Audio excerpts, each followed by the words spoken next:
What is going on, everybody? Arch Eddie here for another lunch break. With me is my homie, John Finkel. What's up, dude? I am effing awesome, dude. I can't wait for this topic. One of my favorites. It's about damn time we talk about this. No, we're not talking about Hoover Dams or anything along those lines. We're talking about swearing. Do you swear around your kids? My boy John came up with this idea. We're going to talk about it in a hot. Well, he's going to let us know why this came up. And I have a couple of similar stories.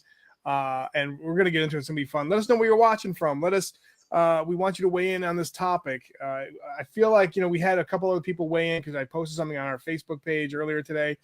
We had some good comments, also on Twitter as well. John, talk a little about why you thought this was a great topic, because it is. But what it's an apropos time with most of the dads watching who are paying attention to the NCAA tournament. Yesterday, probably the most watched game of the tournament was clearly UCF Duke. And I have this Sunday tradition when the weather's nice. My daughter and I take a bike ride to Jersey Mike's down the road, and we eat. And it was perfect because I could put they have TVs with sports on usually, so I like to go. We hang out, and we were there for the last. We were there for the last maybe 15, 20 minutes of that game. And right when when the last shot for those watching, like, it just missed, and then the layup just missed, and I was like, holy shit, they lost. And my daughter was sitting across from me because I had a guy I knew in the neighborhood happened to be there picking up food too. And my daughter's 7.5. I think I've said that in front of her a bunch without really worrying about it. But for some reason, we were just right. It was just the two of us basically. And I was like, oh, I'm sorry. And she's like, oh, you can say that. I know I'm not supposed to say it. And then I was like, yeah, that's right. All right, good. I have a green light. I'm going to say it all the time. And I just asked her, do I say it a lot? And she's like, yeah, probably. I was like, okay. Doesn't seem to be doing any harm.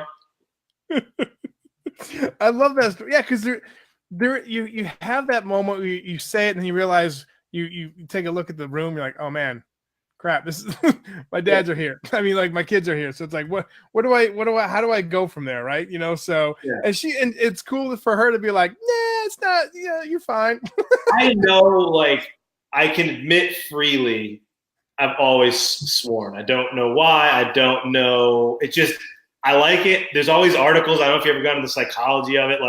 It's kind of mentally freeing. There's all these studies, people who don't worry about swearing, freeze up parts, whatever. I don't know if there's really any science behind it or not. I personally have no problem swearing whatsoever. And I think when my kids aren't around, I probably do a good amount. And I think when they're home, I try to nip it in the bud. But now that they're older, sometimes you just don't know if they're in the room next door or especially when you're watching a game or you're outside doing something and you're getting frustrated or you miss a shot, whether it's a happy swear or a negative swear, it just comes out. I mean, the F word, I don't really mess around the kids. I'm pretty good. Just I have a governor in my head. That doesn't happen. But a couple of the other smaller ones, yeah, I freely admit they come out more than I even probably think they do. And I don't think it's doing any lasting damage. I remember hearing, swearing growing up and knowing I wasn't supposed to say it. And as I got to be a teenager, hell became okay. And, you kind of pass these gateways of certain swear words. How about you? I think, there's the perfect terminology, gate. What gate can you allow your kids to go through in regards to saying bad words or whatever? Well, when they were toddlers, if they heard the word stupid, all right, don't repeat that, or whatever the case may be. My daughters are 11 and 8. And recently at the bus stop, I think I was looking at an email or something, or a tweet or something. I was like, what the hell is this crap? But I just said it kind of and then my oldest goes, oh, Dad, what'd you say? I'm like, there's no way for me to come out about this. I was like, yeah, it's something not good to say. And then at the dinner table, my kids ratted me out to my wife. Not that it's a bad thing, but they were saying, yeah, Dad said some choice words at the bus stop.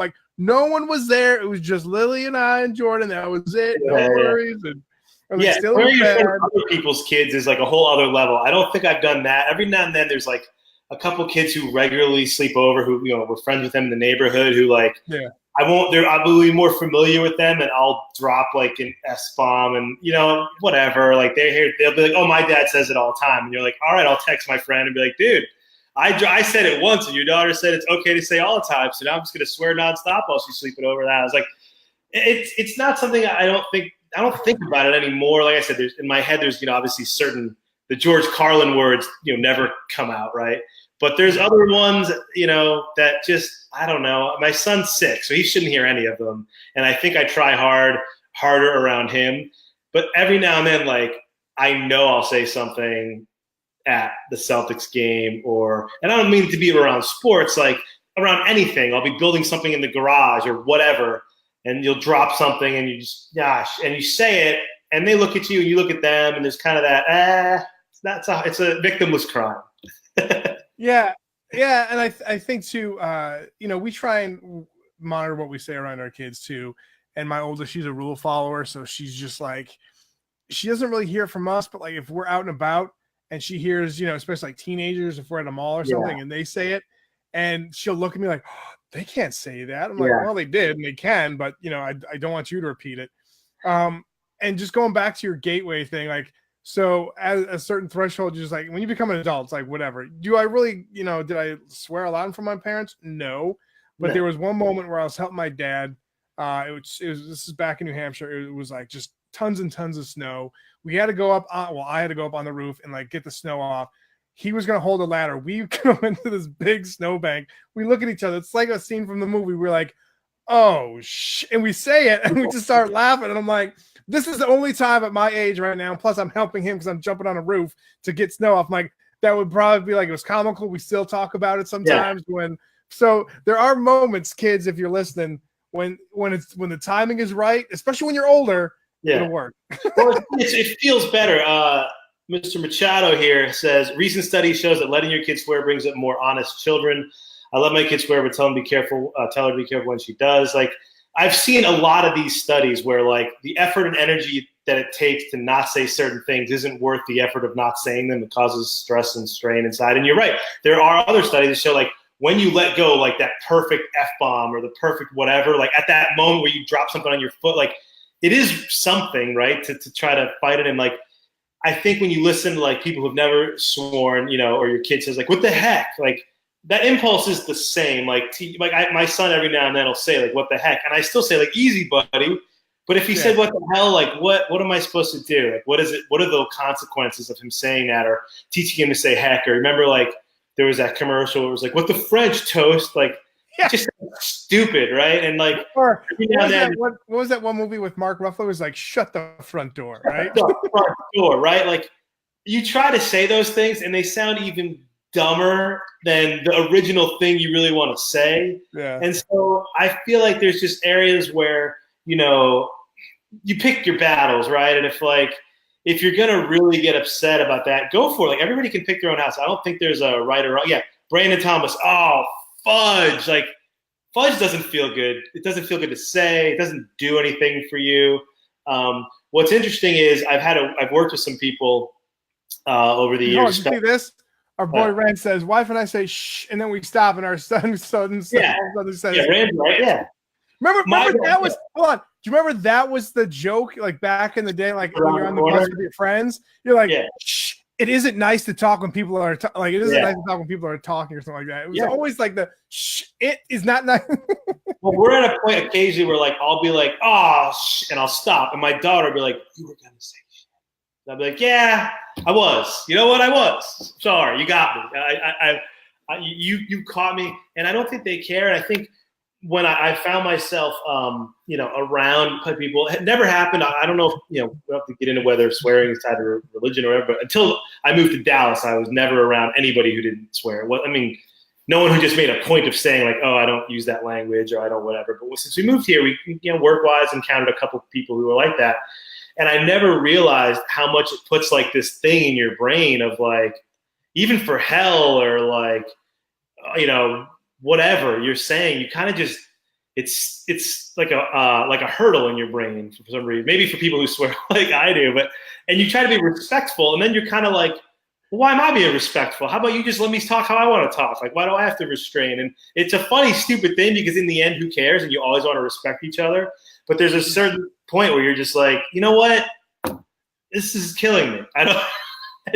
And maybe it's terrible, but I don't know. I know there's people who have all their reasons why swearing is bad and whatever it is, but I don't know. I just can't I can't bring myself to care that much about it. Like I said, I don't want F-bombs or mother effers around my kids, but the medium, like the mid majors, like the Wichita States of the swears, I'm okay with this.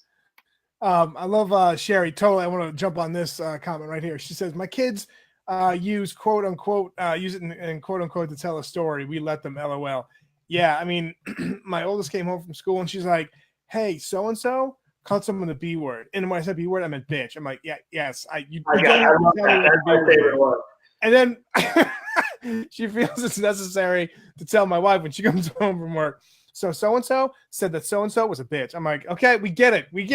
I got one where I called, I don't remember who it was, but I'll just say that I was definitely justified. I called someone a shithead. And later on, like 2 days later, my daughter, the same, she's like, Mom, we were driving somewhere and Dad said that someone was an S-head, and S-head meant. And I was like, yeah, I know. We all got it.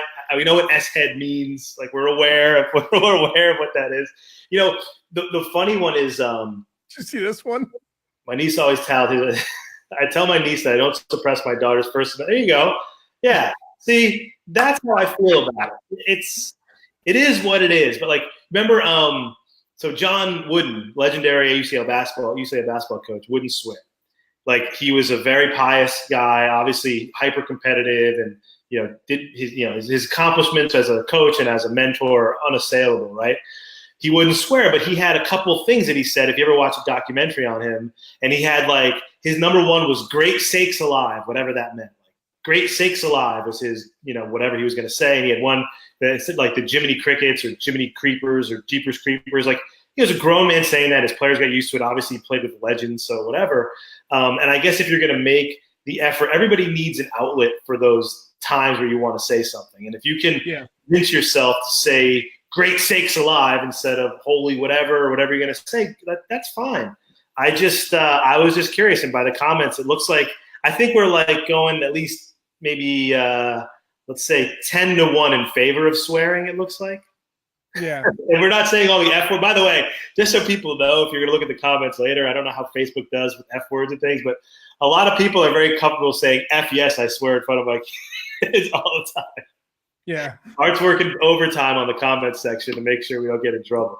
Yeah, I'm looking at certain things where I'm like, yeah, read more of the comments because they're great. And some of them I just kind of been putting up there. But Tracy said, our kids grew up around it, and that's including us.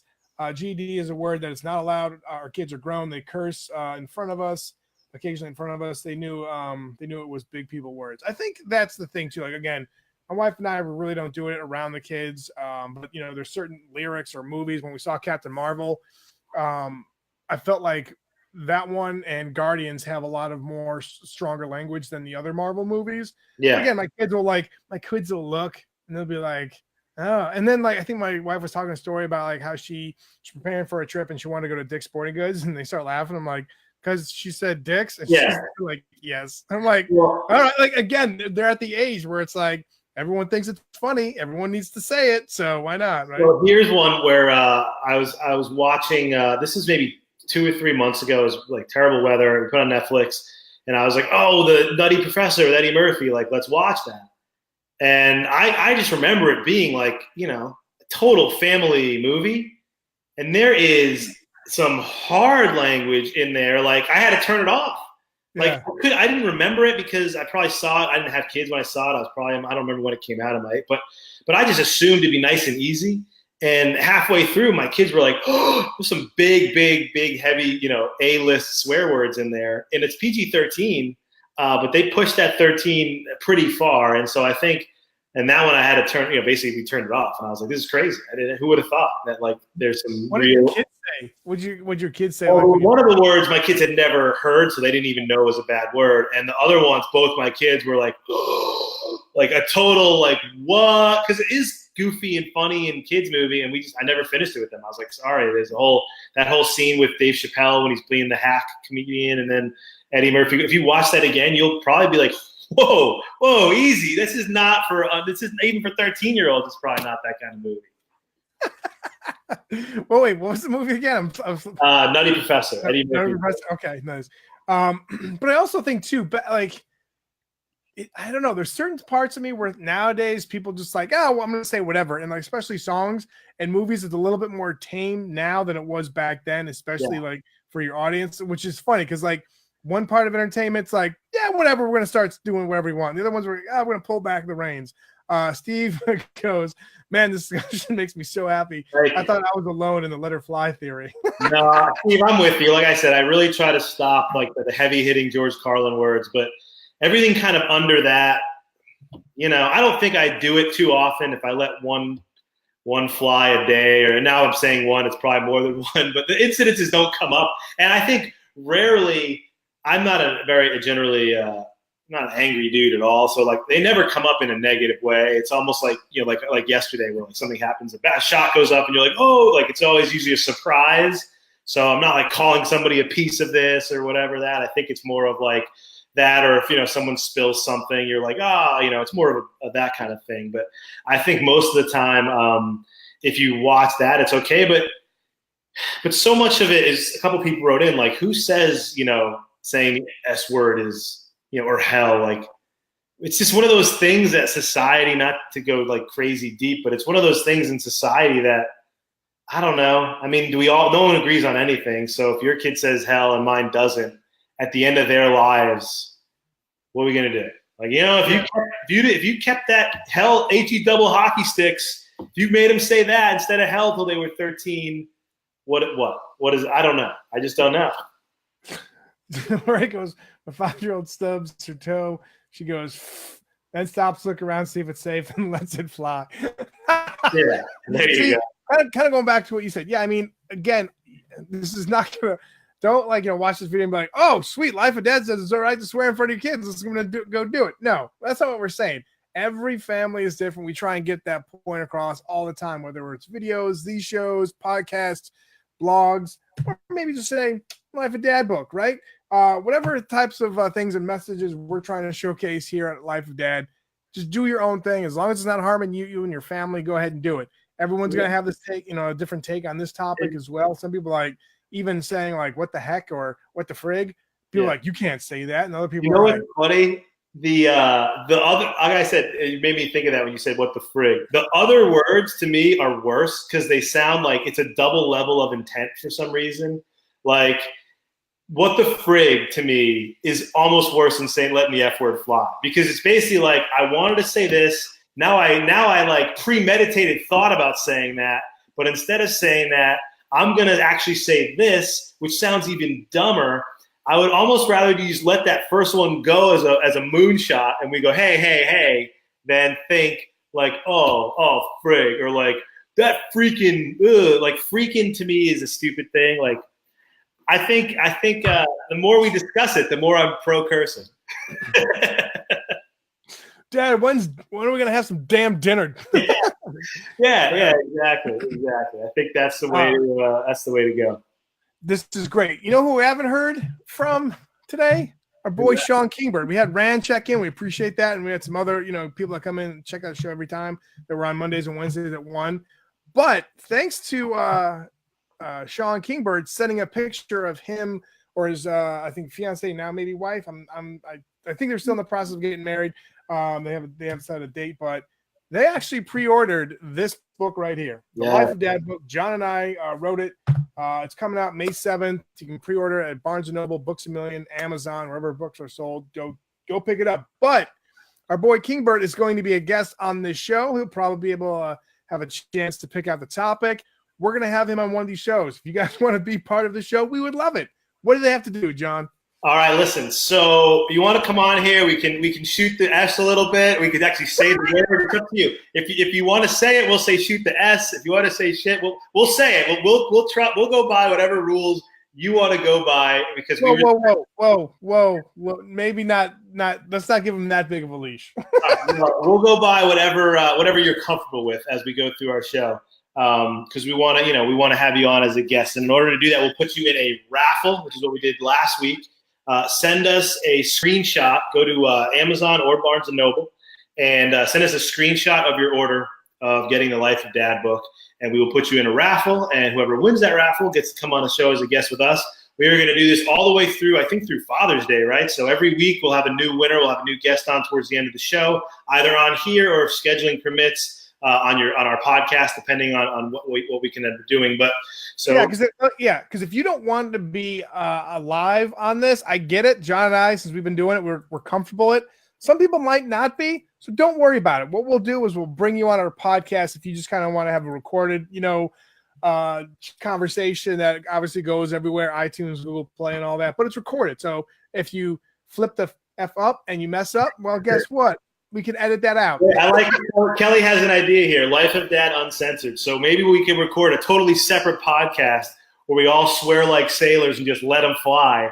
And that'll be like Life of Dad After Dark for all the pro swear, all the pro swearers out there. But anyway, listen, we do need your help. The book comes out May 7th. We're aiming for a huge May all the way through Father's Day. If you're listening to this and you enjoy the show, please go on Amazon right now or Barnes & Noble, buy the book. Pre-orders in publishing are gigantic. Every single pre-order helps. If you're watching this and you're thinking about buying the book in the future, don't think about it. Just buy it right now. Art's going to put a link in the comments right here. I always go in and comment afterwards. But please, we don't ask for much, but we will ask and pander for this. Please buy the book right now.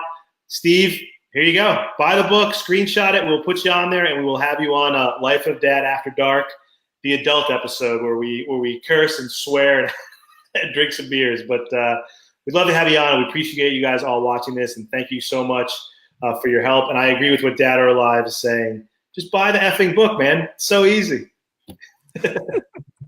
Yeah, I'm going to put up the link shortly. But again, thanks everybody for checking out the show.